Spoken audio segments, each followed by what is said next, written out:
Everyone is muted upon entry, but you can feel free to unmute at any time.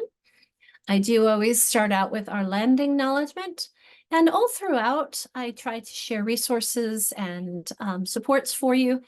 This one that I have here is one, there's a native land map so you can see where you are, as well as it looks like a podcast on national parks and Native Americans. I do invite you to add on where you are if you'd like, as well as any resources. This is a recognition that, at least in my region, we are on the Nisqually, Cowlitz, and Puget Sound Salish people's lands.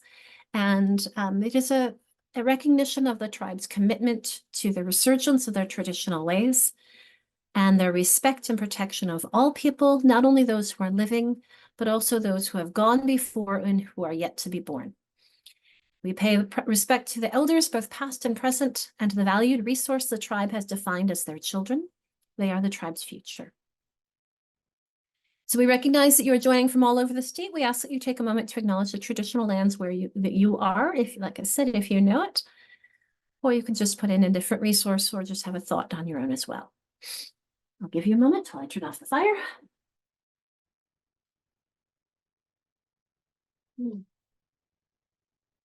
That reminds me, I'll take off my background as well. Thank you, Christina. Yes, let's make sure I get that attendance link. Nope, that's not it. Every time I see the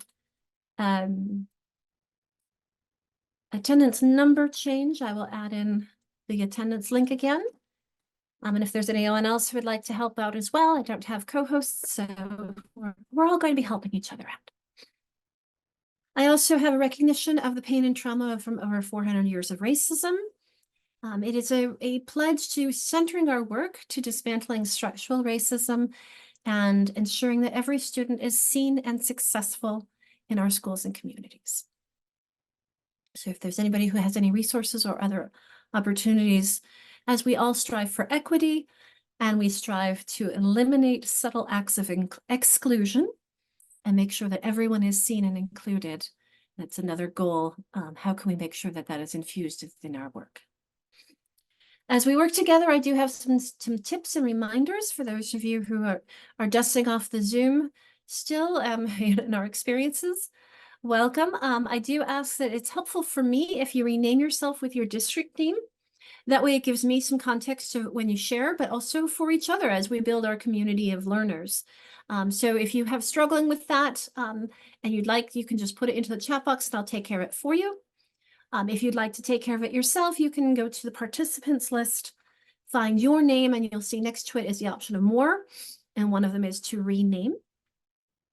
You could also go to your picture, and up in the upper right-hand corner, there's a little blue box comes up with 3 white dots, and one of those options will be to rename.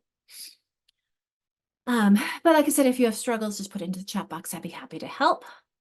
We also ask that everyone's muted upon entry, but feel free to use that mute button to unmute and join in anytime. Thanks, Mike. I'll add the MSD as Marysville.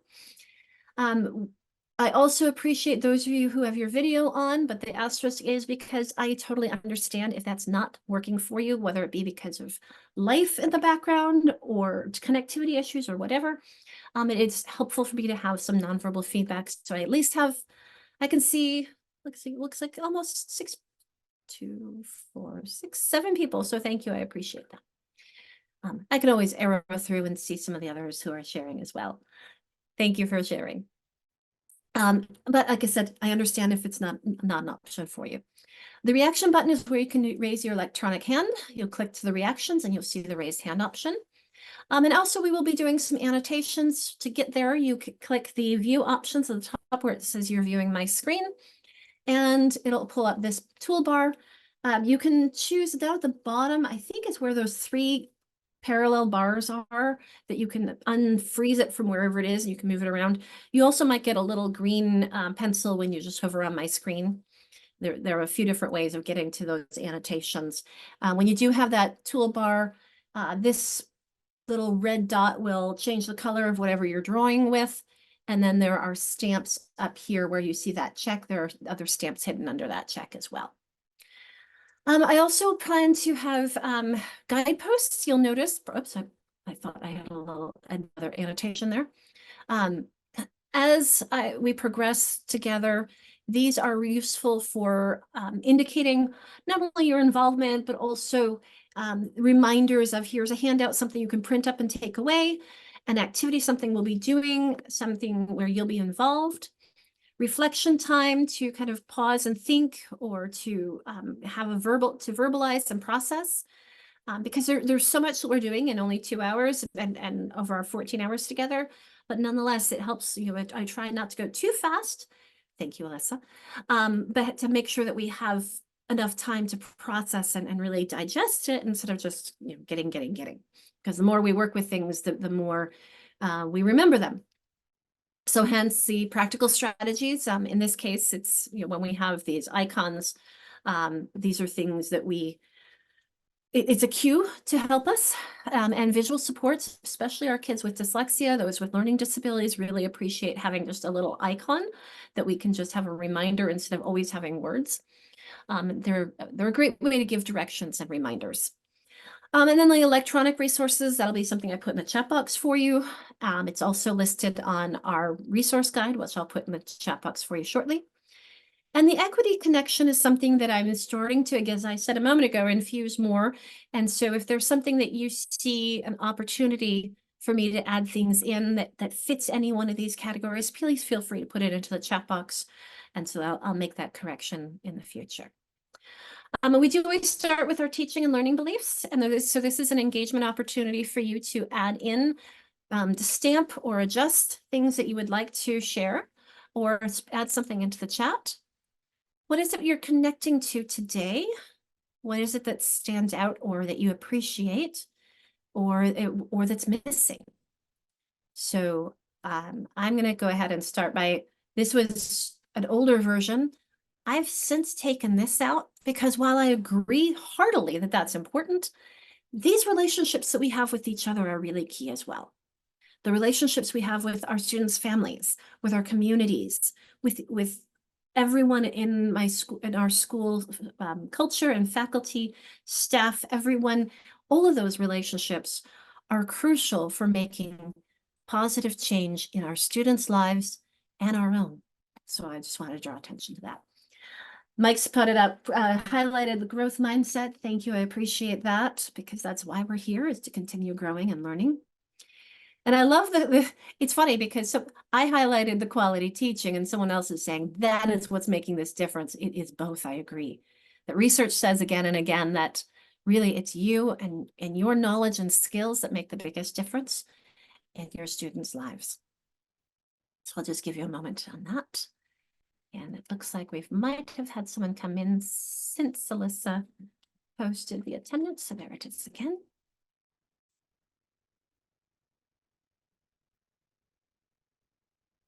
Thank you. For those of you who don't have to look into the chat, we've added the growth mindset, another stamp on that one. Ah, yes.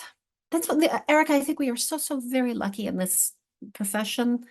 What other job are you not only, I mean, there are many professions where you are encouraged to continue learning, but we're so grateful that it's so crucial as part of our work. Even if it's just getting to know each other and our students, and there's always something more to learn. All right, I'll give you 5 more seconds to engage if you'd like.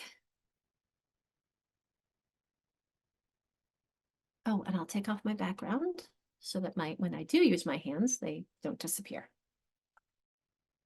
There we go. All right, I'm going to clear all that off. And whoops, clear all drawings. And give you an opportunity as well with how we work together.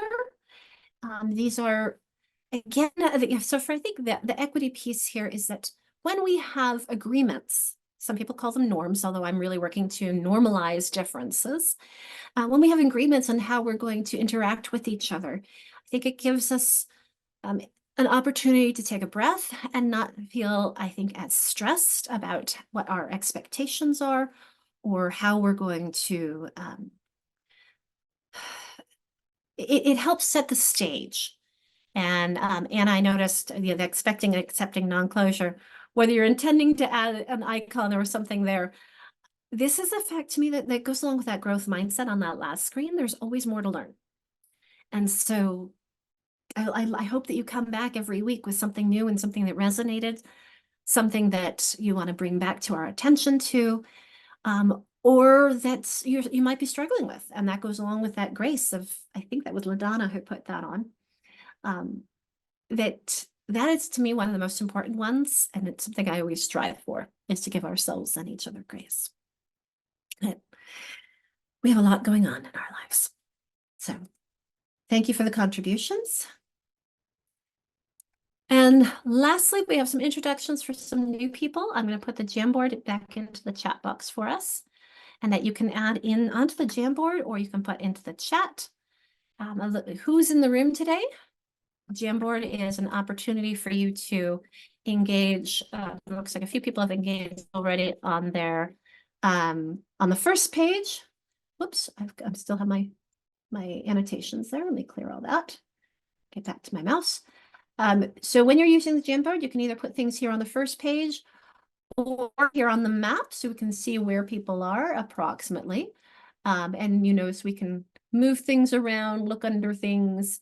When you make a new stamp and your sticky note, it will just, you hit enter, and then you'll keep making new ones, and then you can resize it, move it to where you want, wherever you want to be on that.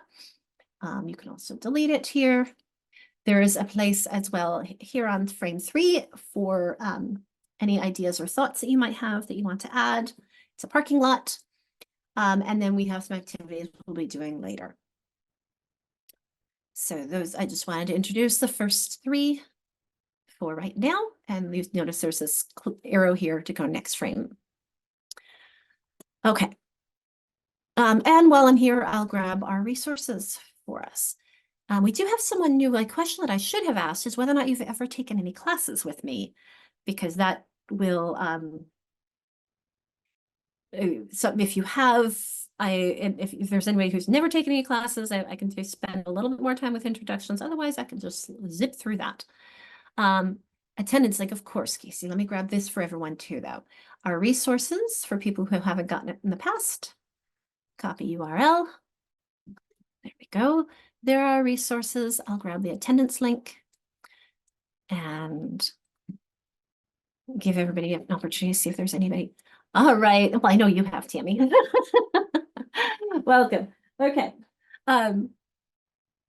People I recognize, I appreciate it. So briefly, it looks like we don't have, thank you, Mike.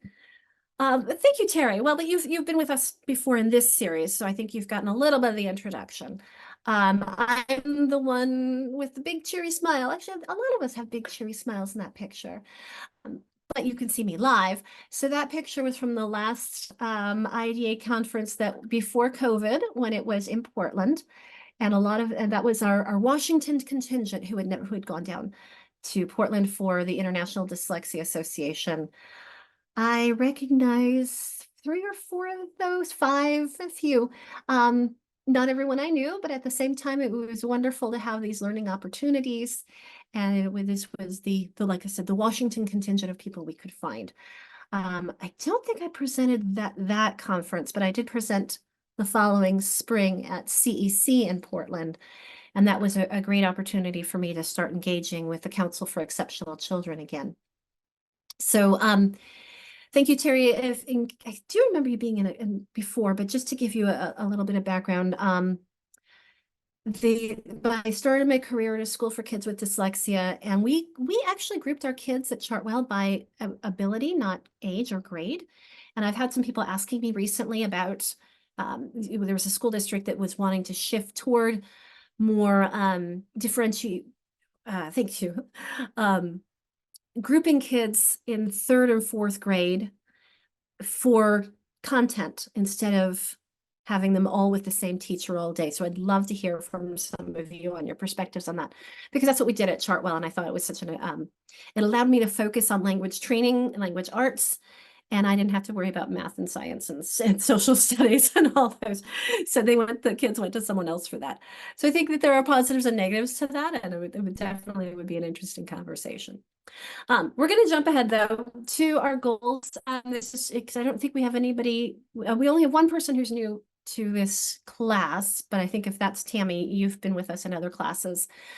This series, we're looking at deepening our understanding of explicit literacy instruction and how that applies to teaching emergent readers and those who struggle. We are expanding our knowledge of the foundational elements of literacy, including phonology, orthography, etymology, morphology, syntax, and semantics, a lot of those big, complicated words that you'll get used to and the more you use them, and working on strategies for applying that knowledge to support our students' reading growth. So this is what the outline has been. And you'll notice we started with the needs analysis and the big picture. We then focused on the sounds of our language, looking at phonemes, how they're made in the mouth. We talked about different consonant sounds and the vowel sounds, how they open your throat. Last week, we talked about how those sounds are represented in print. And we really grappled with that a bit. Always wish we'd had more time. Today, we're going to be focusing on syllables and how they're represented in print. Next week, we'll be talking about morphemes and their influence on vocabulary and spelling. And then we'll be talking about syntax and phrases. And then, to be honest, written expression needs to be all the way through because there's been so much great research lately on how teaching writing improves students' reading skills. And there's only so much we can do in 14 hours, right? So we'll start little by little. But my pause here at opportunity to engage is to see if there's anything that someone's been grappling with or thinking about in this past week that they want to raise a question or a comment, something you've tried since we last met, or something that you're thinking about from one of the classes before, or something that you're thinking about when you look at where we're going. So I'm going to pause and open it for someone to unmute or raise your hand to contribute. Hi, Erica. So yesterday was a professional development day for us. So today was our first day back, first day of new semester. And I was rather excited to introduce my sixth graders to their new vocab of the week. And I got to walk them through basically kind of like what I've been doing with you, where I was like, okay, orthographic mapping, how do we learn a new word? How do we, how do we do this? And they're old enough that I felt like I could actually like walk it through with them a little bit. And I kind of went, yeah, you're right. Like that is how we, kind of learn a new word. And I was like, so guess what? I go, you get to do orthographic mapping. Grab a pencil and paper and you're going to walk around the room. I have all the words posted up and you're going to write down the word and the definition. And it was so funny. A bunch of them are like, really? I was like, yes, really. Like you are going to do this. I was like, let's think about it. I go, so how many of you are visual learners? And a bunch of them raise their hand. I go, okay, you get to see it. And I go, how many of you do really good with hearing? And a bunch of them raised their hand. And I go, okay, well, you can say it. And now you've heard it. And I go, how many of you need to do something in order to learn it? And they go, a bunch of them raise their hand. I go, guess what? Writing. That's it. I go, you get all three. And I go, so now you just have this like running start at the quiz for Friday. And they're like, oh, fine. But they actually did pretty well with it. Like they were all moving around and writing, but it was funny. I was really blunt with them. I was like, I just learned this and this is my new fun word. I'm going to share it with you. So that was kind of fun to just bring them on board with, here's what I'm learning and I get to use it on you now. I love it. Thank you. I'm looking for here's my reaction to give you it's hiding in there. I definitely appreciate that. We have a couple things that people have added into chat. Recognizing that paper and pencil is the best tool for memorization of words and not about words or pencil for really learning that sound symbol connection. That's the hard part.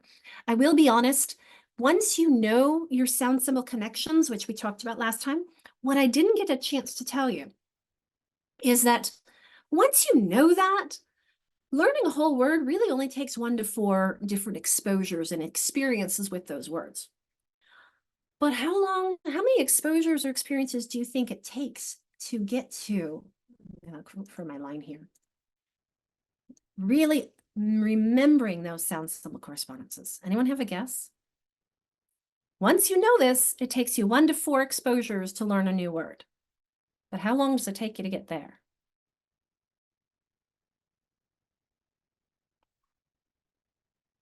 Erica's closest. Yeah, dozens or hundreds. It depends. on the student's needs. So it does take a lot more time to develop this sound symbol correspondence knowledge than it does to translate that to a new word. Many, many, many. Yes, Jacqueline, thanks. Okay, yes, lots of paper, pencil. And it's funny, I was reading recently that even there was a new article I think I saw last week on the benefits of handwriting. And it was saying, even if it's like when they use one of those, that I think is remarkable, or those an iPad where you have that pen, even writing on technology is still better than typing because you're using your hand to do it. So that was an interesting piece that yes, I prefer pencil and I want the drag, I want the proprioceptive feedback, pencil or chalk. But even the fast whiteboard marker or doing on the tech will still be better than just with the typing. Tammy, go ahead. I was going to say, I totally stole the little kind of challenge you gave us last week where you had all the nonsense words and we had to say, oh, well, which words couldn't be there because of the rules. So I took that format and I teach middle school, but it's a SPED class, and 3 of my classes we're focusing really on phonics and phonological awareness using the Orton-Gillingham method. I mean, we typically do dictation. Well, instead, I took like the 5 last rules we had learned, and I gave them words where I spelled the word 3 different ways, and only one of the ways was correct. And like it was like the TCH, the DGE, all of that. And I went through and I read the words for them. They had to first circle the correct spelling, and then they had to use their notes, and they had to explain to me why that was the correct spelling. And I have got to tell you, that was like the best assessment, because originally I was going to make them try to read it too. I'm like, no, I'll read it to them. Several students had originally circled the wrong words, but then when they went back in to give me the explanations, they figured out what the mistakes were and they were able to make the corrections. So I was telling them, I'm like, yeah, I just took a class last night and the teacher made us do this, and now I'm going to make you guys do this. And it was awesome. So thank you. I love the immediate application. Thanks, Tammy. Melissa's asked about with that proprioceptive feedback, would we get it with a crayon? I think it depends on what you're using the crayon on. So if you're using the crayon on more of a rough construction paper, you will get some of that feedback. These crayons can be really fast and slick, so I think that would depend. I think one of those maybe, what were those waxy crayons where you would remember you'd peel it away from the pencil? That might have lots of good drag. So I think that it depends on the kids' needs and how, if they're good with it, great, let them go. But if they really need that proprioceptive feedback, I think your pencil's probably going to give a good amount of feedback with that. All right, well, let's jump into syllables. Thank you for the contributions, everyone. This was the information from the survey. And if you didn't get a chance to do the survey, please let me know and I will grab the survey link for you again. This is 48 out of the 51 of you. So if you haven't done it, like I said, let me know and I will have to grab that. It's not in the notes right here, but I'll put that in next time. And I'll grab it when we go into breakout rooms. But this is fun to see that this group is pretty normally distributed, if you want to call it, if you want to think about the normal distribution. We've got people at the lower end, not as many at the higher end, and a lot of, but it looks like quite a bell curve, doesn't it?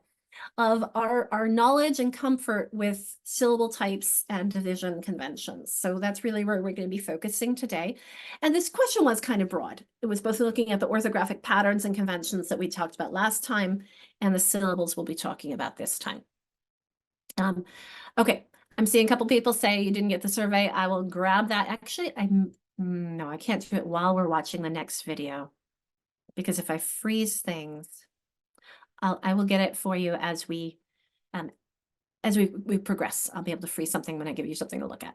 Okay, so I will add that in. Thank you for those of you who said you didn't do it, and that way it will contribute to next week's. But as we get started on to syllables, that I found, I don't remember where I found these, but this woman and her husband do the cutest little videos about different syllables as well as different strategies. And so we're going to start with just a little bit of fun.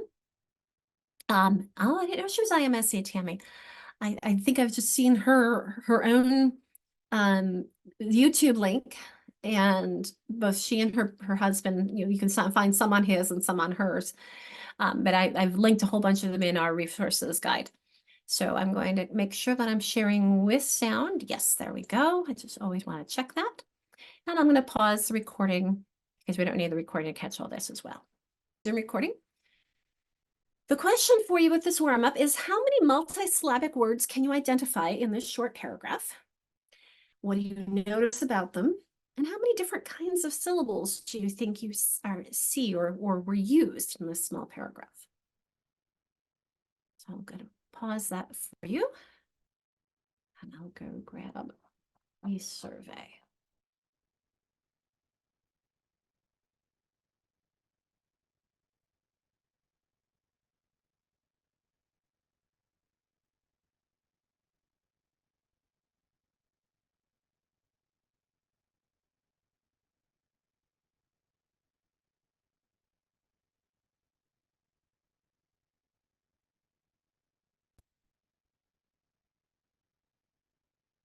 I'll also repost the attendance link. I think I've seen the link come. All right, Mike says 13.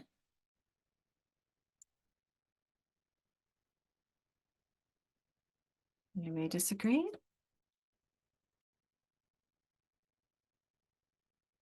I will say there were some that stumped me the first time or two I did this, and I realized that there were some that I thought were multisyllabic that I realized later I was wrong.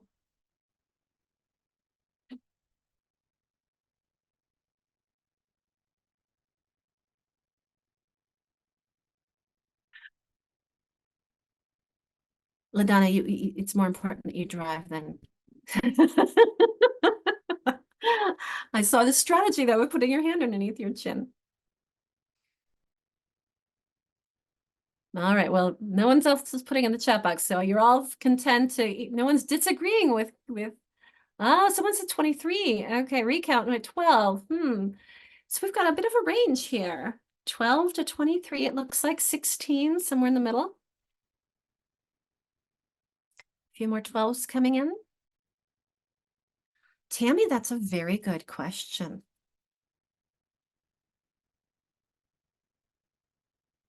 So we've got down to 11 up to, so I think 23 is our highest, our 11's our lowest. So I'm open to input, but this is where I am now. Multisyllabic words. Now, Tammy, your questions of suffixes, the first time I did this, I counted striped because I was looking at those two vowels that are separated, right? But then I said it. And I said striped. I realized that ED is not adding a suffix. It's just adding a T sound. So someone counted this for me. 1, 2, 3, 4, 5, 6, 7, 8, 9, 10, 11, 12. A few people are saying 13. Terry and whoever else said 13. Mike, what do you have that I don't? And same thing with those of you who have 20 something. I recounted and went down to 12. Okay, wait, 1, 2, 3, 4, 5, 6, 7, 8, 9, 10, 11, 12. Anyone else want to talk about anything? Said I struggled initially with striped and stared and scared and scarred and liked and slopped and caused and liked again. Because those all look multisyllabic, don't they? But when I say them, they're not. In that case, those suffixes are only adding additional sounds. They're not adding additional syllables. Terry, are we good with 12 or is there one that you would like to talk about?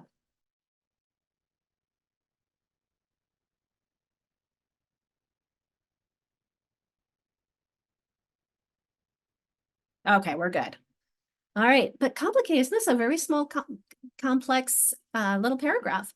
So let's talk about syllables. This is a new slide that I've been using for Tammy's added. No vowel sound is produced by a magic E or the ED in a suffix. And I love how you're saying, so the magic E is a fascinating one because some people call it magic E E influence, I mean, we say R controlled, so why not E controlled? Lots of food for thought on that. Let's start with what the syllable is, though. So my question in the engagement opportunity is how do you find syllables? What are common ways that you know of to identify syllables in words? And so I've given you a few that I've seen teachers do. I saw, like I said, LaDonna with her hand under her chin, dropping her chin. And the reason for that is because remember last time we talked about the vowel sound opening your throat. And so your chin is going to naturally drop when you go into that vowel sound. The duck lips is one I gained from William Van Cleve, but it's the same thing. Watch with I say, let's say, what was around our multisyllabic words over there? Let's just do alligator, alligator. So notice my lips are going open for the vowel sounds, like it my chin drops for those vowel sounds. I've heard a lot of people doing the clapping. I will say be careful, because if I'm clapping alligator and you ask me how many syllables, I have no clue, because I was clapping and I was saying the word. I can't do that and count together at the same time. So one strategy I learned from Laura Rogan, who talked about, she is dyslexic, and she talked about the sequences being difficult for her and for others she knows with dyslexia, is to clap or tap different places on her body. Alligator, I touched my hand, my elbow, my shoulder, my head. That's 1, 2, 3, 4. So therefore, that gave me a reference point to remember. There was a video that I don't think we have on this one, but when I have more time, that has little kids, it's actually 35-second video, I can get it for you, where the kids would go alligator, alligator, butterfly, butterfly. So they're clapping and count while they're saying it, and then they say it again to count. So just thinking about different ways. So we're phrasing, though, notice we're talking about, when I say co-articulated, means it's squished together so much that it really kind of feels like it's coming out all at once. And it's organized around that vowel sound. When I say vowel sound, there are some consonants that do sound syllabic, like when you talk about racism, that zum isn't spelled with SM. There's no vowel there, but there's that vowel sound. That's a syllabic, that toll, the ol, it can also be a syllabic L sound. So there's always a vowel sound there. And that all words are comprised of one or more syllables. That's just the nature of our language. This is a image I appreciate, because it helps us frame syllables as both an oral unit and a written unit. Now, a lot of people I have known people who criticize us looking at syllable types as a written unit, saying that it's artificial. Particularly, open syllables are not very common in when we look at all the words of the whole. I find them useful still nonetheless, because it is a tool to help my kids sound words out. And that's all. I just want them to have tools. So if you look at the top, we've got, these are our, remember, sentences can be broken down into words. Words can be broken down into syllables. Each syllable can be broken down into its onset, its first consonant or more consonants in between for the vowel, and then the vowel and everything after it. That's the rhyme. And then, of course, the individual phonemes. Last week, we talked about connecting phonemes to graphemes. That's that one-to-one when we were talking about sound symbol connections. And then last week, we talked about, remember, digraphs, 2 letters that make one sound. Trigraphs, 3 letters that make one sound. I'm starting to move away from wanting to call them vowel teams. I want to call them vowel digraphs. Digraphs could be consonant or vowels, just to reduce that kind of verbiage for kids. Working on it, I'm not there yet. Blends would be when we stick consonants and squish them together, because I still hear each individual one. So like string, the st and string. And then inflections are morphemes that we'll be talking about next week. Here we're talking today about syllable types. And then when we talk about roots and affixes and word origin, we'll see if we have time for that today, but we'll definitely be focusing on that next week. And I love, I don't even remember which this Williams was. I thought this was, oh, this is actually, I think, William Van Cleve. I'll have to look. But I really appreciate this, the fact that some of our kids struggle to understand that spoken language can be segmented, and therefore that is really the cause of our kids learning to decode. This is our cause of dyslexia, is that phonological awareness piece. A couple other research pieces here for us is that knowing these syllables can help struggling readers, it can help English language learners, and it helps our students read more efficiently. Instead of going letter by letter or sound by sound, they're able to now chunk into those syllables. Okay, so remember I said syllable types and syllable division. These are conventions for orthography for writing, not necessarily speech. So for example, when I ask you, what are the syllables in middle? You're going to say middle. Notice how I might actually start the d, but then I pronounce it in that second syllable, which is how when I divide it, to help my kids remember that it's a short I, I'm going to divide between that two Ds. If I only have one D, that would be middle, which we'll talk about later. But I need that two Ds because then it becomes mid and then dull. So it doesn't exactly go around if I say to them middle. That's how I might say it, but I want them to divide it between the two Ds when they're reading to help them unlock the correct pronunciation of the word. Second one, you see here, affectation versus affectation. So the second one, I'm looking at affect having to do, it is a unit that's a Latin root, but the A is my prefix. That's a lot more complicated than I think most of our kids are going to be getting, but nonetheless, so they make kind of a short A sound. So just a couple things to keep in mind. These are tools. If the kids need them, great. If they don't need them, then don't waste their time with them.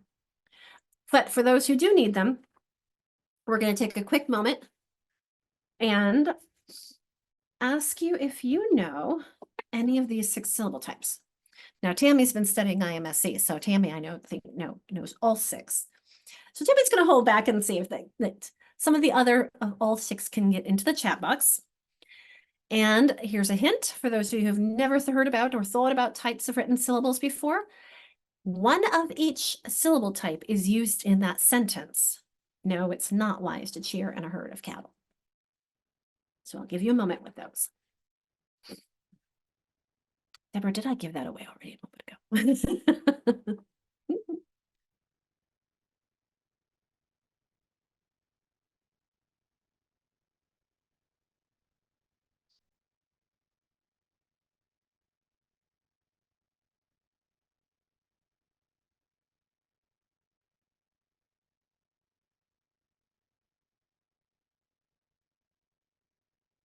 Okay, we've got open, we have open and closed. So that's the no and not.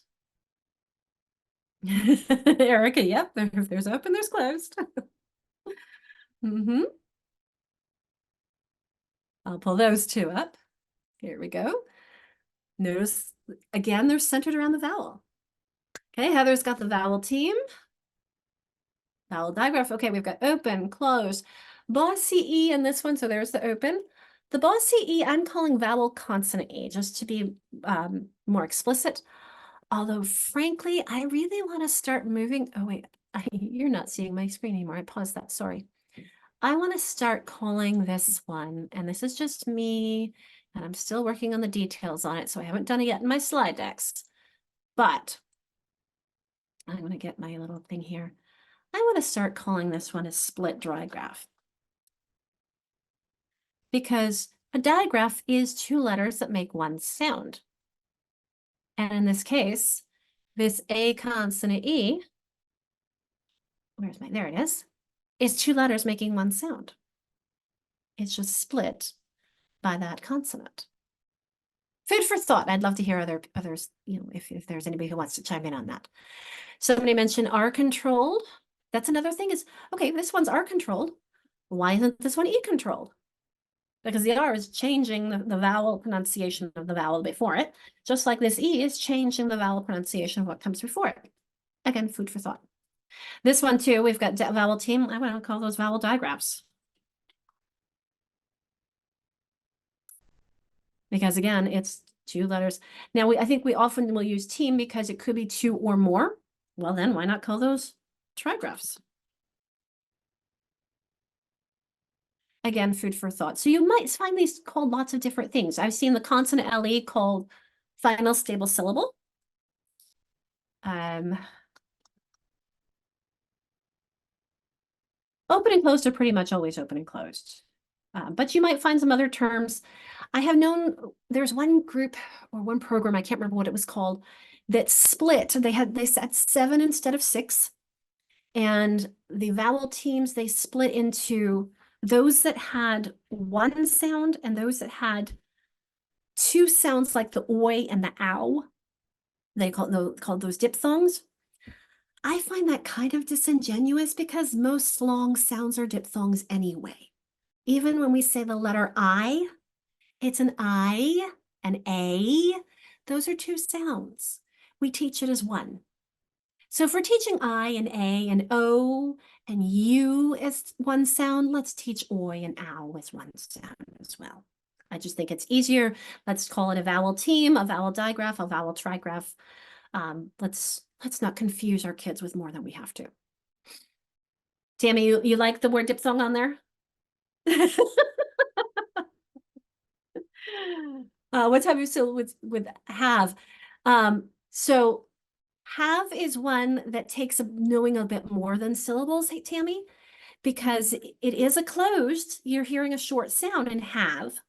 But the reason for the E, and this is one of the things where last week, I don't know if you were with us last week when we talked about all those reasons for the silent E. And the reason for the silent E on that one is because we don't end a word in a V. Right, and I knew that, but I wasn't sure if that would change the syllable type because of that E, because don't we have to address that E? So I would call, a lot of people would call that a red flag word or a crazy word. I would still call that a closed syllable, but it has an additional convention we need to know. I mean, just like, let's think of horse. That is still an R-controlled OR, but it has an additional E because otherwise it would look like more than one. But it's not, it's an animal. So I think that there's sometimes additional pieces we need to know. These vowels are centered around, I mean, these syllables are centered around the vowel sound. Okay, I do have a couple of references to give to you here. One of them is, and let me take all these off. Clear all drawings. In our handouts, in our guidance, our area of stuff here, and I'll put this back in the chat box for you because I only see one person there. Are we having problems? We'll see. Chat box, here we go. There, you'll see at the top here, I highlighted it, these handouts. Those are things you can print and take away. And the second one here, at least the way it's organized on my list, is Clover. And this was from a colleague of mine. And actually, I do have a screenshot on the next slide. What I like about it is that she has as much as possible. So she uses the word Clover to help her remember this, the closed consonant LE, open vowel teams, silent E, and R control.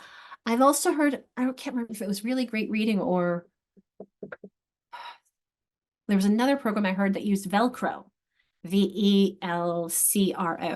And I kind of like that because it's Velcro sticky. These are sticky. But these are Kate's. She has been a dyslexia tutor for many years. And notice that she, for the most part, is trying to do single syllables on one page and multisyllabic words on the other. When I say as much as possible, the consonant LE just doesn't have single syllables. That's just not possible. And there aren't very many opens, as you'll see here. There is also an opportunity for this in the Common Core. So I don't know if I asked last time, but we won't take the time now. In the Common Core Appendix A, so if you'll remember, Appendix A has a lot more than just the definitions. It also has information about syllable types and phonology and sound symbol correspondences. These are the 6 types of written syllable patterns. I'll actually go to Appendix A. It's easier to read than this. Just a few things to keep in mind. If this is going to be your reference, it's not perfect. So a couple things you might want to change on your own version. Let me get my little writing here. Is notice how they divided these two, dapple, hostile, And then they have let's use another syllable, beverage. So we have 3 syllables. They're actually not just 2. And then they weren't consistent. So we have compete, despite, program. So you might want to, table, we have some opens here, recent, beautiful, that one's okay, trainer, congeal, although, yeah, that one's okay, and spoilage. And then we have injurious, the jur and the or and the r and the here. And then we have our consonant LEs in dribble and beagle and little. So it's a takeaway for you that they are there. It's a little bit funky, but it's not bad. Okay, I'll clear all that off. And we're going to give you time in a moment to talk, but I'm going to show you a little video first after we talk about close and open, because those are the most common ones. And we have to go back to the right place. Here we go. Okay. So closed syllables, in case you haven't noticed from all this that we've been doing, they are those short vowel sounds. I mean, as Tammy in our conversation about have, it's that ass sound. And these are the short vowel sounds. We call it closed because you have a consonant closing off the vowel. Others will teach it as a consonant, a vowel by consonant, apple a, or a apple ow, whatever you want to be doing. My internet is unstable. I hope I don't lose you. If I do, I'll come right back. It never stays gone for very long. One of the things to keep in mind, though, is that not all of these vowels you see here. So if we look at the O in octopus, that you would think, why isn't that also considered closed? Well, octopus should be octopus. It would be considered a closed syllable if we pronounced every syllable with the same amount of stress, or if you want to call it beat. We have strong syllables and we have weak syllables. So in a strong syllable, it's going to play by its rules and have its true sound. So if it were simply octop, yep, there we go. We've got 2 closed syllables. But octopus, notice I'm swallowing that and it's a very weak syllable, and it becomes more of a schwa sound, which we'll talk about later. So the ok is a clear sound, and the and the pus and the clear sound. Like the echo is the clearest. I've known a lot of programs that will use elephant. I don't like elephant as much anymore because of the L letter. Echo is your clearest one to get off. I for inch, and then I and Jim. You can see some examples of those. About 43% of our syllables in English are closed. Open, these are, again, as I said, rarer. And this is where we have to teach our kids to flex our sounds. It could be a or it could be a in this case, but because we have only one, and we're going to talk later when we do syllable division, because we have only one consonant, this is going to be baby, and this is going to be pony, meter, music, tiger, lunar, my, and candy. I'm going to teach our kids to divide these after the vowel sound. That's not very thick, is it? Let me help make this better. And baby, and meter, and tiger, and pony, and music, and lunar. And that will have your clearer sound to have that long vowel sound. So at the end of a syllable, your single vowel will make its long, it can say its name, which we're going to see in the video in just a moment. But we're talking about a lot of syllables when we combine those closed and opens. All right, I'm going to clear all that off. And when I say it's rare in single syllable words, I'm going to jump us back to the full list for just a moment. Is when I was teaching at Chartwell, we would spend, especially for our kids who really needed to work on single syllable words, I would work on these, and I would jump to here. I would even jump to here, and I would even do these. I would always wait on my open until my kids were ready for multisyllabic words, because there are not a lot of single syllable words that are open syllables. Now you'll see in this video that she does do this with first graders, and it's an interesting exercise in that flexing of the vowels. But I will go back real quickly to our Clover. You notice she, go, my, hi, shy, not a lot of them. We, he, And then you've got do, which doesn't have that long O sound as an oo instead of an O. And there aren't a lot. So food for thought on the order of teaching with those.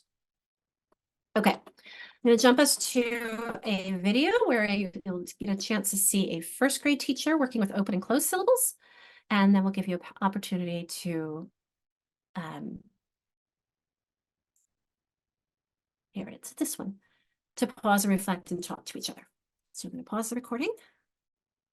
I'll resume the recording. And these, remember she had as her gestures on this last one, their gesture sounds, so the apple, the echo, the itch, the octopus, and up.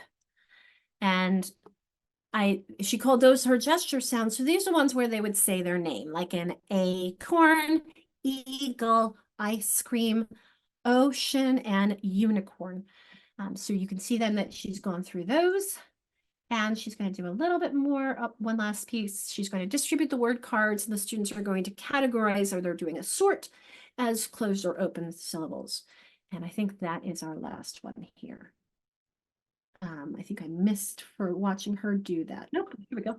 Closed That's right. words. Okay, here we're gonna hear ah.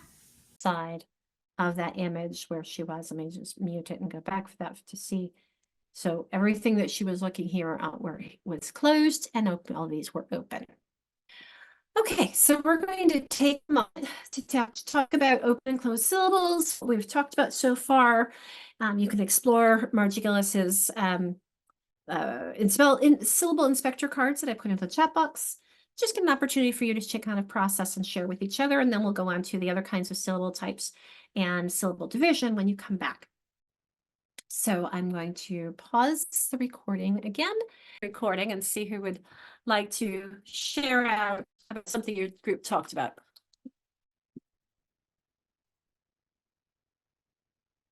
Who would like to start?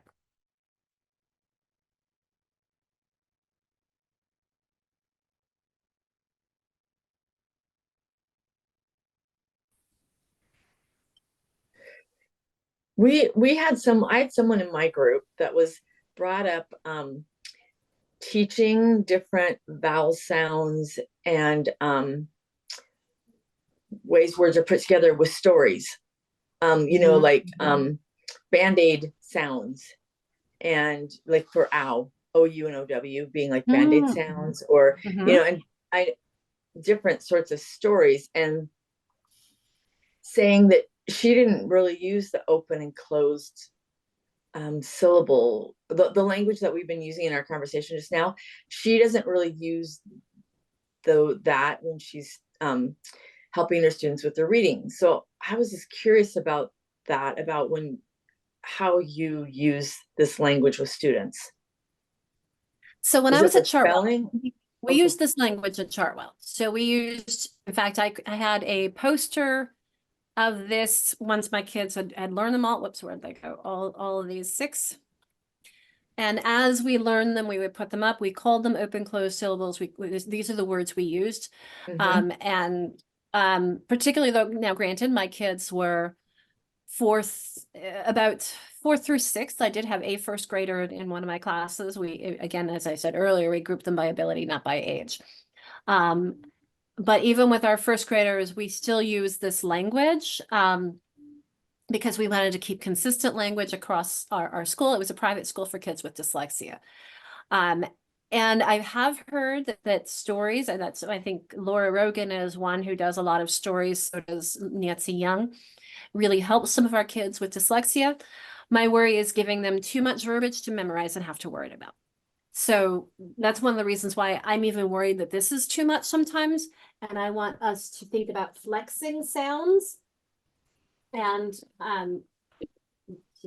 if I have, for example, my A card, to recognize that it's usually going to represent a. It's especially if it's closed off by a consonant, it's going to represent a, but it may represent a. And then when I put it with some other letters, we're going to have to have another conversation. But when you just see this letter, you have to think about those 2 different sounds. So I think that there are positives and negatives, and I think it depends on the kids and what their needs are. Deborah, did the person, I mean, was it a particular program that did this, or was this person's just choosing that? I think it was a particular program and that she was using. I don't remember the name of it though.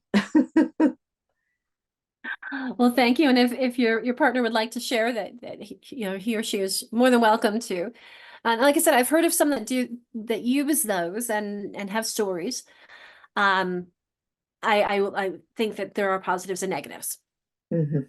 It all depends on the kids and whether or not they benefit from it or if they get distracted by it. So I think that I think it's, as we all know, that not every kid learns things the same way, and they might, what if they get stuck, a story might help them, give them that something to hold on to. So, Right. so yes, I've heard that it works, but I haven't used it myself. Thank you. You're welcome. I noticed Angela's put in how it helps, syllable types help with spelling. Yes. Although once we get into the vowel teams, there are many different ways of spelling different sounds, but this is, it is a tool. Yes, I appreciate that, Angela. Did anyone talk about the video and what are some of the things? Or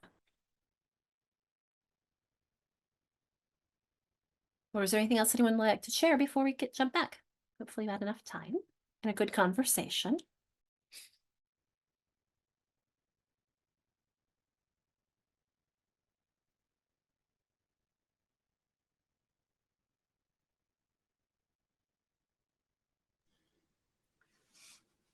It seemed like on that video, it really would engage the kids to understand really well, and just to demonstrate each one has their part in a word, and that it's either gonna, if it's gonna end with the vowel, it's gonna say its name, and if it's not, then it would say its sound. But it seemed, and it had a catchy tune. It just seemed like it was great for the kids for learning. Excellent. I agree. I feel like it was really engaging. I appreciated that that came from my collaboration with Margie Gillis, who did those syllable inspectors. And I think it's a great opportunity to see it in action as well. Right. I appreciate that. Go ahead, Stephanie.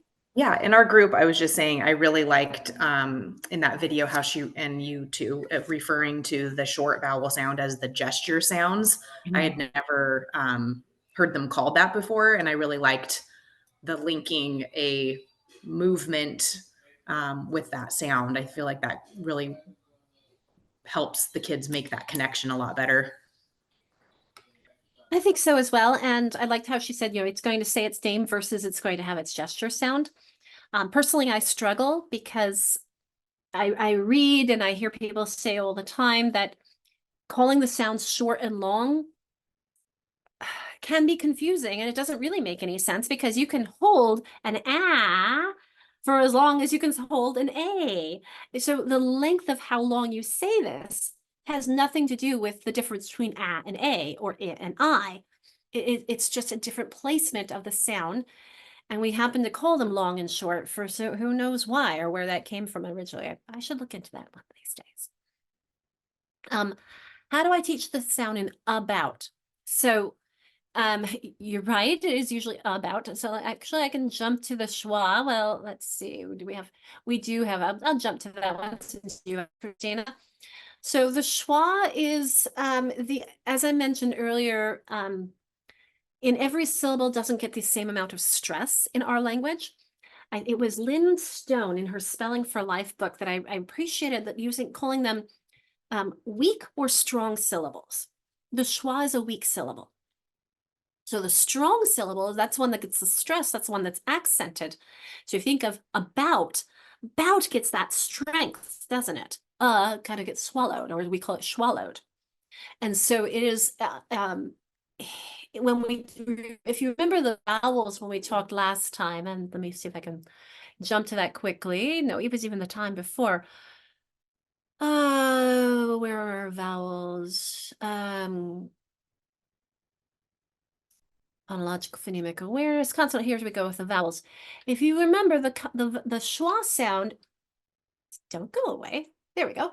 Up here at the top, It's technically not spoken there at the top. We add it there because it is represented by so many other different sounds. It is the unstressed version of really the ah and the eh. It becomes an sound. It is like an about or banana, and it's we write it this way, but it really is kind of like it's very close to that short U. We say like in sun, the in short U is very similar to the in about. It depends on you, especially depends on your accent. And I've had linguists say, no, they're not the same. But to my untrained ear, it is very similar. And so, like I said, I stress it as a schwa. Where is my schwa here? I went too far with that again. Here we go. Be careful of schwa.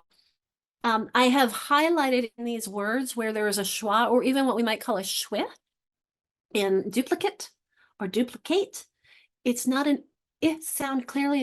It's a swallowed or a schwi, if you will. It's a swallowed is sound.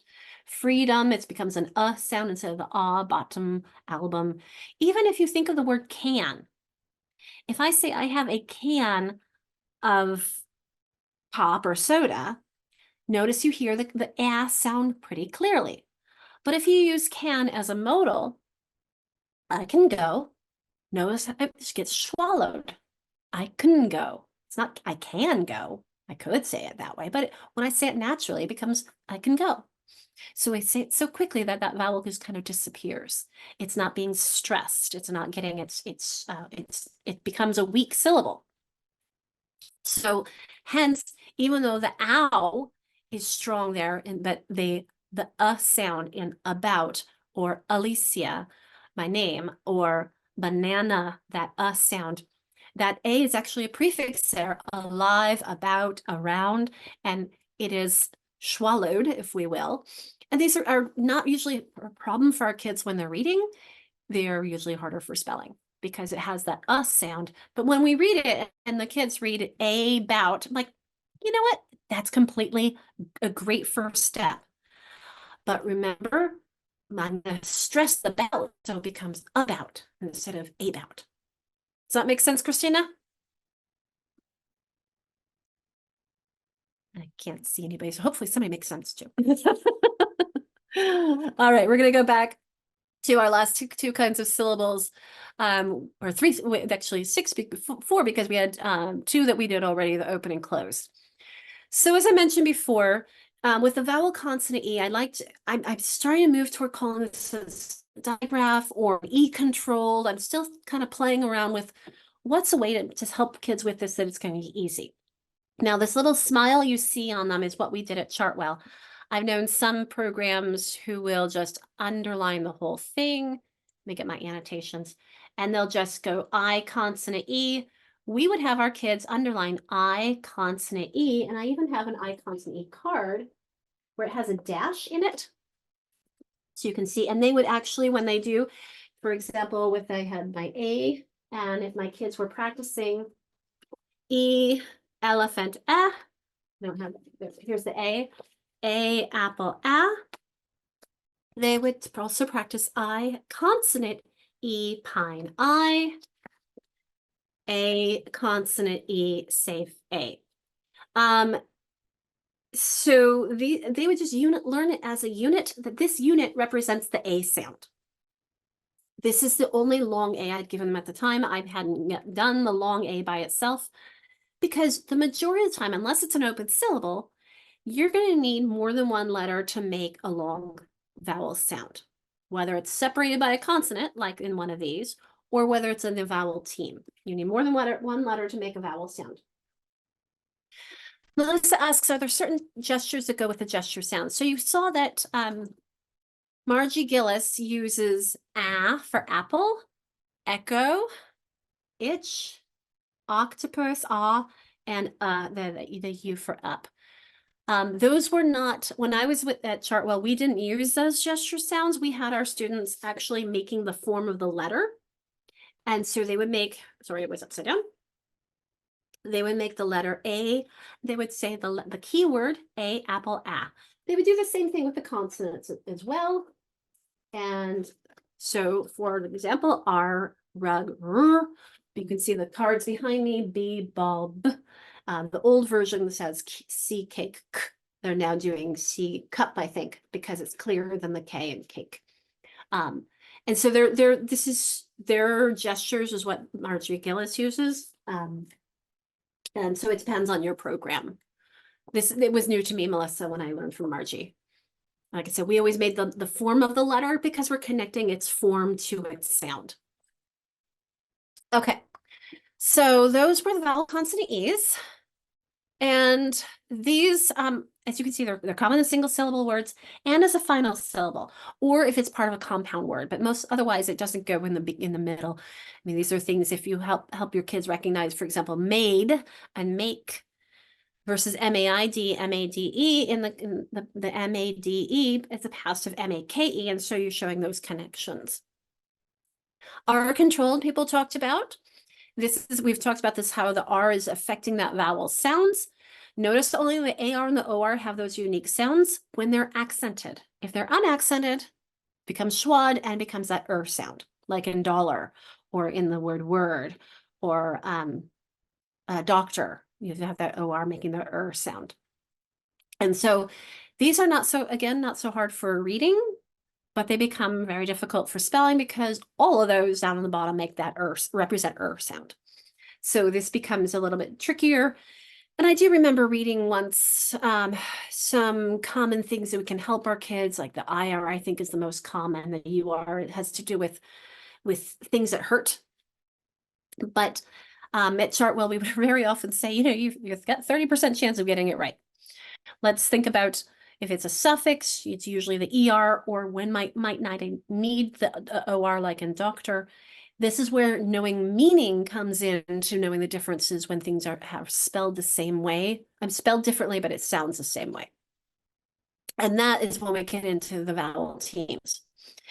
One of the things that we would often do is teach these in certain pairs, like the AI and AY, and we would help our kids see that if it's in the middle or the beginning, like in, try to think of something that starts with an AI, AL, it would be an AI, but if it's at the end, it would be an AY. Now, yes, you could do ALE or AIL, and frankly, it could be either one, but it's definitely not going to be AYL.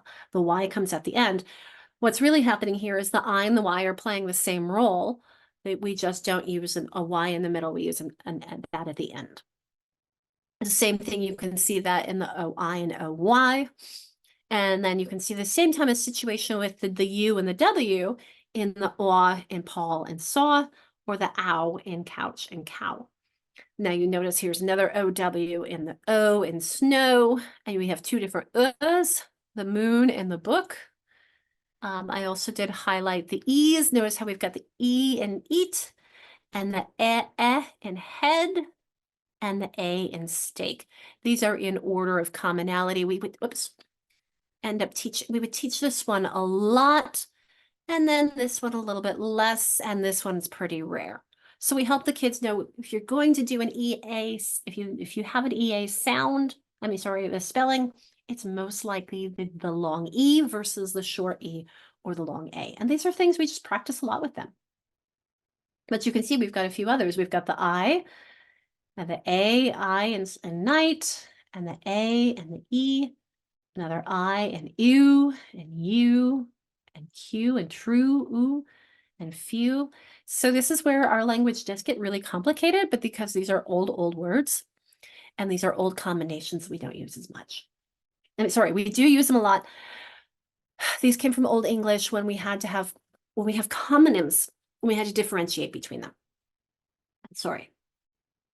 Okay. And then last but not least is the consonant LE. These are found only at the end of multisyllabic words, usually two-syllable words, and they are pronounced by blending that consonant and the L. And of course, that silent E, bolt, col, full, dull. And when my kids decoded these, we would have them put a half bracket around them just for them to recognize this is a unit, this is a syllable. Let's just recognize all these syllables. And it's usually not so hard for reading. Again, spelling is tough because it sounds like B, O, of the first. And so this is where we just do a lot of practice. When you hear bull, cull, tull, full at the end, it's going to be spelled this way with the consonant LE. So that LE actually used to mean, it would form verbs for repeated action, like in babble and sparkle. It formed nouns, usually diminutive, like icicle and thimble. It formed adjectives like brittle. So it's an old English term that really shifted with when the French. The reason why I have this asterisk on the SLE is it doesn't occur very often. It's only in the words hassle, measle, and tussle. So this one doesn't really get used very much. You're going to use this one a lot more in castle. Missile is SS, so I'm trying to think of other off the top. And again, if you remember last time I don't know if we talked about one look last time, but if I want to know what are some words that end in STLE, so when your kids say, well, how come? Well, let's go to onelook.com and let's put an asterisk STLE and see how many words come out. We're going to sort by common lists and we're going to sort it by common words. A few: hustle, thistle, pestle, like the mortar and pestle, epistle, gristle, jostle, not a lot, that are especially those common words. So you can see it's not used all that often, but the DLE we'll find a lot more. Let's do a DLE, and I'm thinking poodle and noodle, etc. We have at least 100 before things start getting really weird. Trundle and bemuddle are starting to get weirder. Most common handle and swaddle and twaddle, mishandle. So you can get the idea. This will help you see what are words that have this letter combination. So not all that many, 132. All right, so we've got the different kinds of syllables. Now we need to talk about how do we divide words into syllables. And this is addressed in the Common Core document. We have, actually, I think they only give you, here there are 3 tips here. So they have the between the 2 consonants, which we're going to talk about first, like in sublet, napkin, penny, empty. And then when they have only 1 consonant, they say first try dividing before, because the reality is you're going to have a lot more of those than dividing after. So notice these: even, rabies, decent, and rival. And they are right with about this 75% of the time. Then if that doesn't work, let's try it after, like in ever and rabid, decade, and river. And then they add that consonant blends usually stick together. So hence these are going to be used together, like ether, spectrum. There's a blend. This is a digraph. We're sticking together. And sequin will stick together as well. So the poster I would put on the wall for my kids when I was at Chartwell, again, once I taught them. So I would spend a lot of time on the first one, and I had a poster that was just the first one. Then I had a poster that was 1 and 2, and then I would add on the third. Very rarely we got to the last one. But if you had words like museum or even quiet, I have that long I and I have an ET, that's a 2-syllable word. But keep in mind that sometimes this can be complicated. I saw a long discussion once between these words. Let's see. Are these 1 syllable or 2? Or even when you get to this one was an interesting one. How many syllables in those? They sound the same, don't they? That it was a vile occurrence, and he put it into a vial. So again, this is going back to that imperfect relationship between speech and print, and the imperfect relationship when we think about syllables. Because most people would categorize the second word in both of those as single syllable words. But that ire and the ile, those are difficult consonants. It makes it feel like another syllable. And you look at the word owl. I have only 1 vowel in there, but owl, doesn't it feel like 2 syllables? So that L is very tricky in that way. And so it's the R. So higher and vile. Is it 1 or 2 syllables? My answer is yes. The question is, what do you need? And if I think of vial, it is easier for me to see that as a I consonant E with a tricky L in the middle. Verse and the VIAL is vi-l.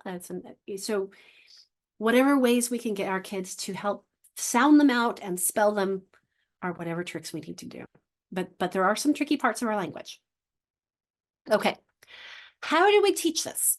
So, and then we're going to do a decoding practice together, and then you're going to do some exercises together as well. Oh my goodness, it's 5:06 already.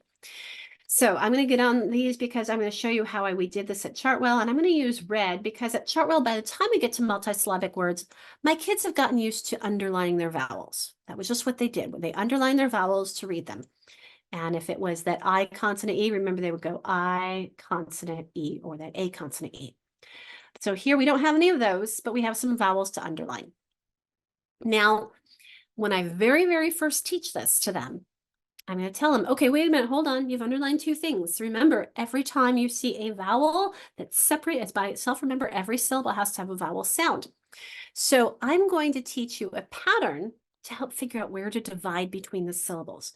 And I'm just going to leave the right drawings for a moment. Remember this, I have this poster on the wall with this one, and this is what we're learning right now. So we're going to practice that, dividing between the two consonants. So I've underlined my two vowels. I'm going to draw a pattern line from my first vowel sound to my second vowel sound.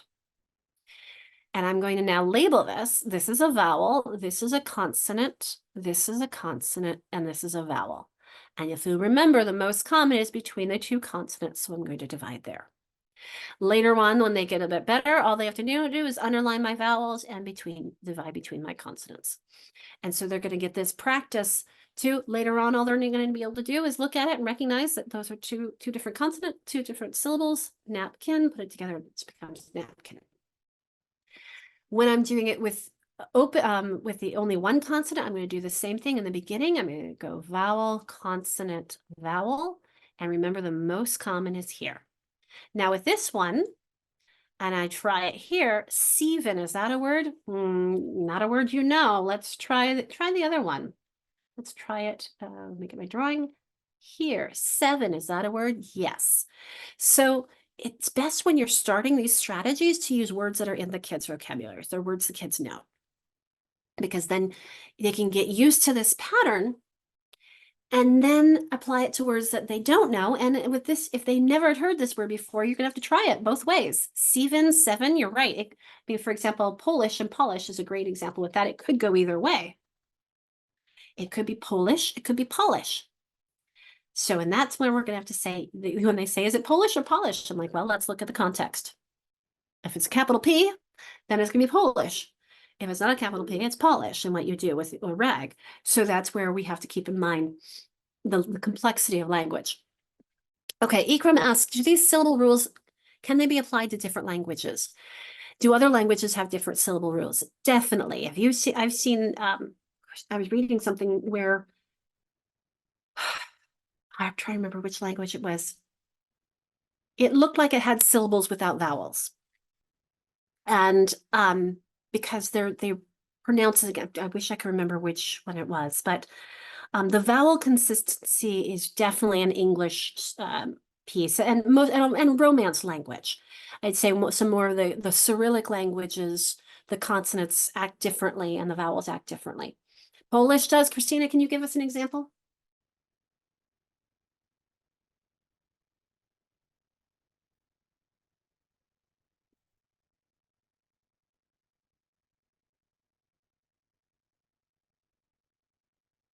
If you can think of one, Christina, put it in the chat box. I'd love to see, because my family and I, we do a game. Oh, I'm sorry. I'm sorry. Like there's 3, like a jet DZC, like a D. I can't think right off my head, but a DZCH would be jet, and you can use it twice, like jejetic or something, jejet. So there's no vowel. Mm-hmm.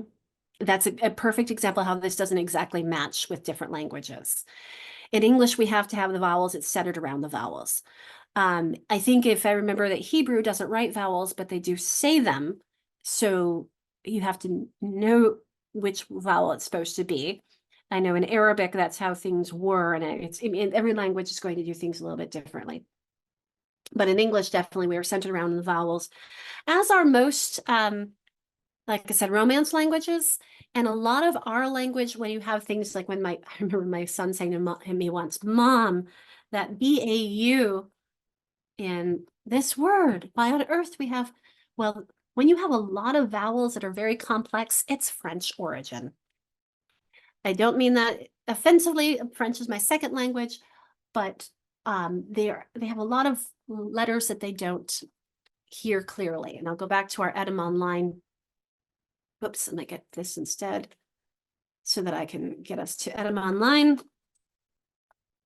And if you have a word that you don't hear a lot of those letters that you see, it's probably French. So we'll pull up beauty and you see, and it comes from the Old French beauté. So other languages do things a little bit differently. When we see the beauté, we get a lot of things from beauty. We slur it differently. So even if you think of, for example, vacation might be vacation in French or Spanish. So that we do things a little bit differently, but we do have the same kind of concepts. All right, we're going to do a whole group practice because this is tough. And then I'm going to give you some opportunities to practice on things in a Jamboard. And then we will wrap it up for the day. So we have some decoding reviews for you. So decoding practice. When I say decoding practice, I want to give you, I'll do the one for you, and then I'm going to let you just take over with the underlining and seeing how would you decode these words. Some of these are really, really tricky that I would not give to my kids, but I'm giving them to you because they're great conversation pieces. So I'm going to start with, I'm going to do this one because I only talked briefly about half bracketing and the ZLE. So in this word, notice I'm underlining the vowels. And remember too, if you have a vowel R, you're going to underline those together. And don't forget about your vowel consonant E combinations. So I'm going to divide this one in, I actually have two divisions here, bam, boo, and zul. My word is bamboozle. So I'm going to give you a moment to choose one. You can either write on the screen or you can tell me what to underline and do, and I will do that for you as you want to try and give this a try and divide these words into how would we decode these words? Dividing them into syllables, except for one that's not multisyllabic. I'll give you a hint there. Raise up. Thanks, LaDonna, for starting us off. She's underlining the E and the I. And her first syllable is den, second syllable tis.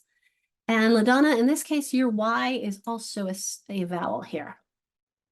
Y at the end because it opened your throat. Remember that Y and the I play the same role. Dentistry. Excellent. Thank you, Andrea. Good luck. Okay, I see a vowel R and an A. And I think that you did not mean to do that CH, right, Tammy? And or the N or the D. I'm going to help you with your. Sorry, I'm just doing the lines and notes for me. Sorry. Okay. I'll help you out there.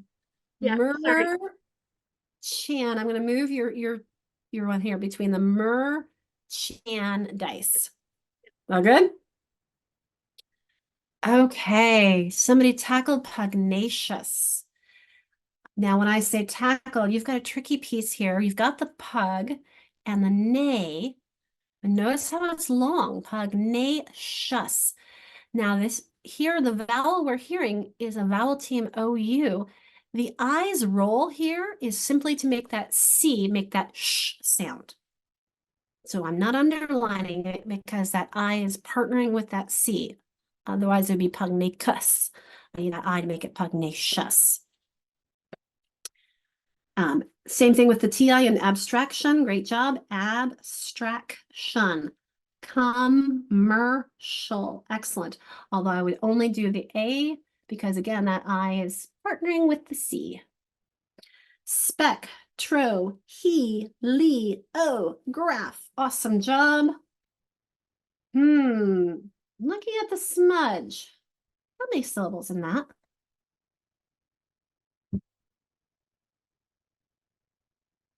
We're only going to half bracket the bullful. Tammy's got it. You see, Tammy's got her one. Exactly. Smudge. One syllable. That's it. Mike asks, is nincompoop with the VCCV and split the two C's? Nincompoop. Yes. Exactly. I'll help you get that other line in there. And then you've got nincompoop. People always have fun with that one. And we're underlining our vowels because remember, everything's centered around the vowels. I'll work on immune for us. Who else is starting triangle? We've got, oh, we can keep smudge back, underline our vowels. Deborah's being brave, underlining the AR.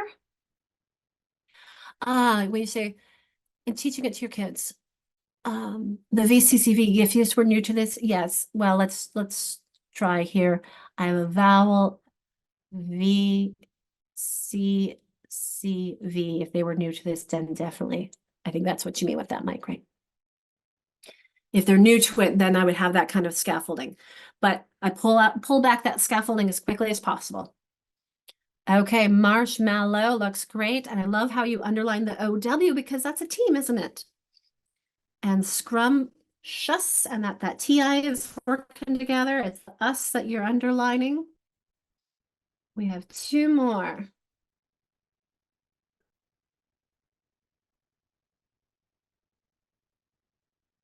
Judicial. It's not judicial, is it, Madonna? Judicial. Let's put this after the sh. So we have the Jew is long and the dish is short.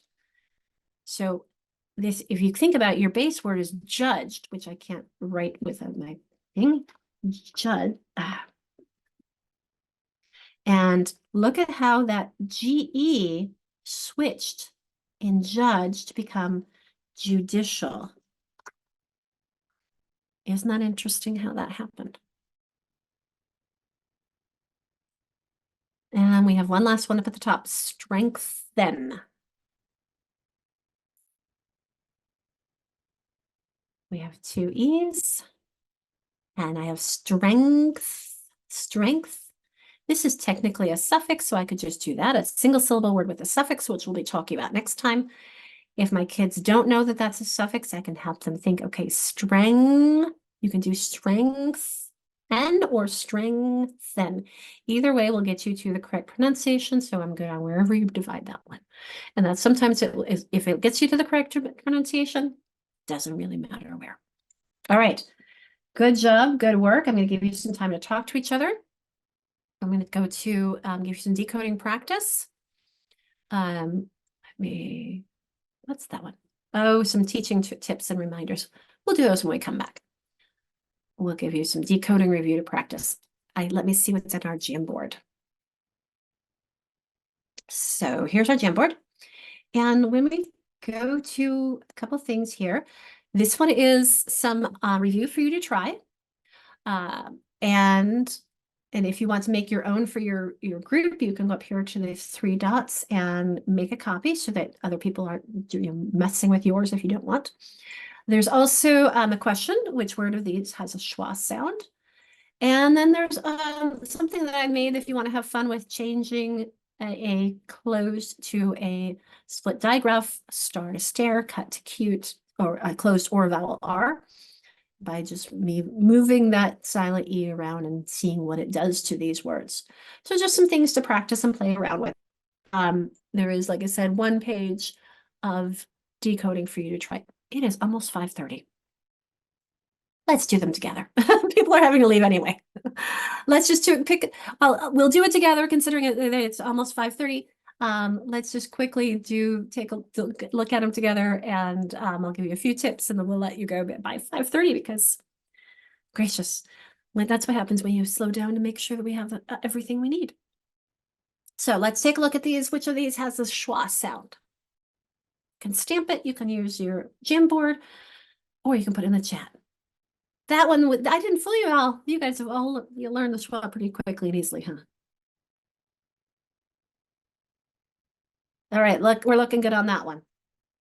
Let me clear that off. Okay, No one's disagreeing. Everyone's saying apron because lady, I have that long A and a long E, and then splat is the short. So that one's not too hard, huh? I enjoyed this example. It was from an exercise that I did, but I mean, I didn't make this up. It was a training. I thought it was a nice example. Okay. Some of these that are weird. Let's see if there are any that we want to kind of try out. We have some suffixes like in hopeful and brightest. Usable, we'll talk about next week. So I'm going to put a line through that or circle it that we will talk about this next week when we have suffix able. But these we can box our prefixes, underline our vowels. Portrait, because that's weird. It should be portrait. Portrait. My accent's on the or, which is why that sounds like portrait instead of portrait. Sequence. Oh, this one's a little bit tricky because C and quence. Look at all those letters, and it's one syllable. The E is the only first E here in quence is the only one we hear. Okay, Christina, unveil. So where is it? I don't see it. Okay, thank you. All right. Again, next week we'll talk about prefixes, but if I don't know my prefix yet, I'll underline my U and my EI. And I'm going to divide between the N and the V. Unveil. I think perhaps what's tricky is the EI making the A sound in veil. And it is because it's rare. I agree with you on that one. And then sometimes we've got that EA, oatmeal, mastoid, we've got that oi. Servile, we have that I consonant E. Any others that we want to draw attention to in our last couple of minutes?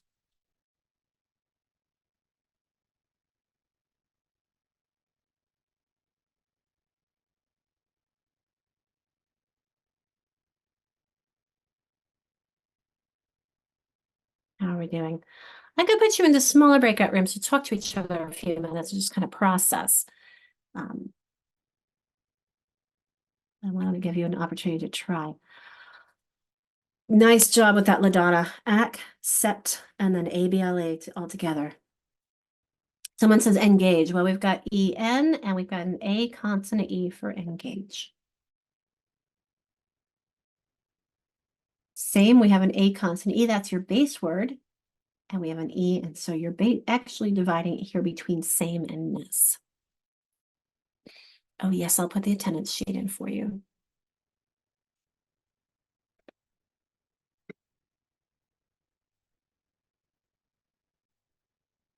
Agreed, Christina. Let's isolate our base word as much as possible. We have a lot of prefixes and suffixes in this example. We have the EST and the FUL, ING. I'll be talking about those more next time. Got an OW and the EE. We have a lot of combinations in this one. And the AR and harpoon. Deathly, if you don't know it's a suffix, you could just divide it between the H and the L. If you do know it's a suffix, you can do that as well. Okay, speed is your base word, suffix Y. Here we've got that prefix, etc. Okay, so a few tips before we could take off for the night. Let's see if there's anything on the screen. And we'll go to, I had a few others, some of these were in there.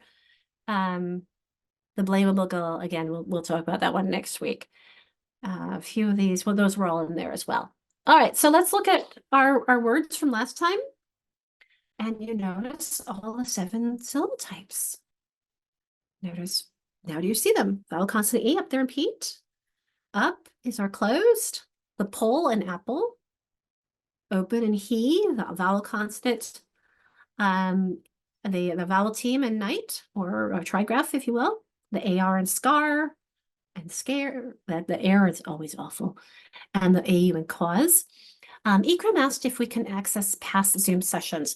I will be honest, I did forget to restart the Zoom recording on Tuesday, but I do have previous sessions here in this resource guide that you have. I'll put that back in the chat box for you. but you'll notice recording links. I thought I had that one. I'll go grab it. That one should be there. These ones get deleted after 90 days, but then after 30 days, and then I can access and grab it from YouTube or from another way of accessing it. So that's where you'll find these in all the resources for this class. Okay, so giving you an opportunity to think about and to reflect and summarize. I'm going to give you, because we have 4 more minutes, I don't want to put you in, I would love to put you in breakout rooms for this, but we won't have time to share back as a whole group if I put you in breakout rooms. So I'll just give you a moment. I do have this in time. Yeah, we've got 4 minutes. I'll do a quick 2-minute breakout room for you to talk to each other one last time. I'll make rooms a little bit smaller. There we go, resume recording. So here are that's not the right one.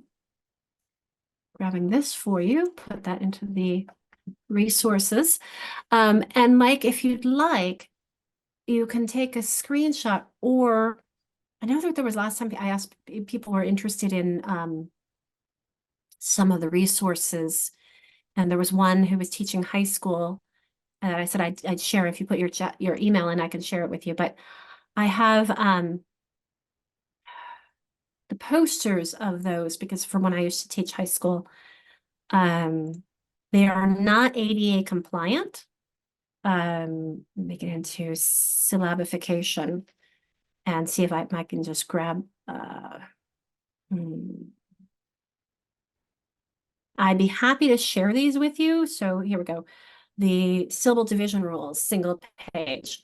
If you're interested in this, whoops, I don't know why it's, whoops, what happened there with my Roman numeral, why it's not lined up. But you're welcome to this, but it's, like I said, not readable by an e-reader. If you'd like it, you can just put your email into the chat box. So I have that one, and then the syllable, different, here we go, 6 types of syllables, 1 page. And oh no, this one wasn't 1 page, but you can move, you can play around with it and adjust it. I think maybe the Word version worked better than when it converted up to Google.